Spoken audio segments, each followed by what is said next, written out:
সকাল রান্নাবান্না তুলতে আমি শুরু করে দিয়েছি। এত গরম, যার জন্য আমি ঘরে বসেছি, পাখা চালিয়ে ঘরেই বসেছি। আজকে আমি সবজিটা কাটতে, তো যেহেতু অনেক 11টা বাজতে যায়, তো রান্নাবান্না একটু রেডি করতে হবে। তো আজকে কী কী রান্নাবান্না করছি, আর কী সবজি নিয়ে বসেছি চলে। আছে লতি, তো আজকে লতিটা করবো। আর এই যে কুমড়ো, বেগুন, আলু, এই যে এখানে আছে এই বেগুনগুলো সিদ্ধ করতে কিন্তু খুব ভালো লাগে। তো আজকে আমি তরকারি করবো আলু বেগুন দিয়ে, আর মাছের তেল করবো। এই বেগুনটা, কত ধরনের বেগুন, কুমড়োর তরকারি করবো। চলো এখন সবজিটা আমি কেটে নিই।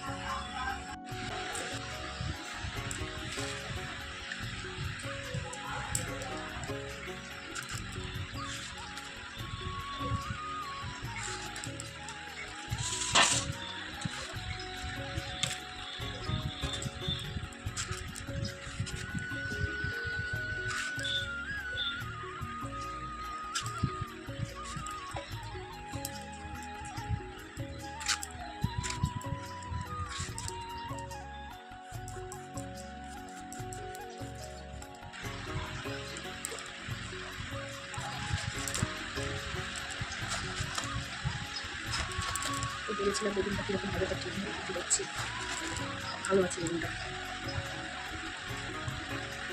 ছোটো ছোটো গুন গুন করে কাটবো বেগুনটা।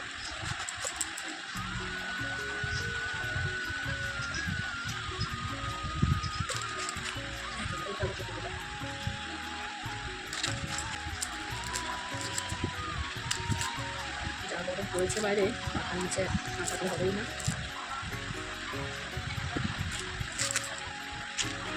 পেঁয়াজটা কোচা হয়ে গেল,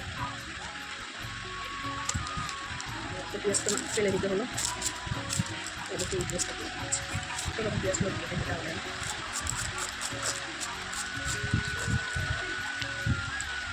তো এখানে দেখো আমার সমস্ত সবজি কাটা হয়ে গেছে। সমস্ত সবজি কিন্তু আজকে আমার কাটা হয়ে গেছে। আর এখানে ভিজিয়েছিলাম ছেলের জন্য কাঁচা ছোলা, কাঁচা বাদাম গ্রাম ভাবছি আমিও ছেলের থেকে একটু ভাগ বসিয়ে নিই। আমারও খেতে কিন্তু খুব ভালো লাগে এই কাঁচা ছোলা আর কাঁচা বাদামটা। আমি এই দুটোই খাবো, বেশি খাবো না।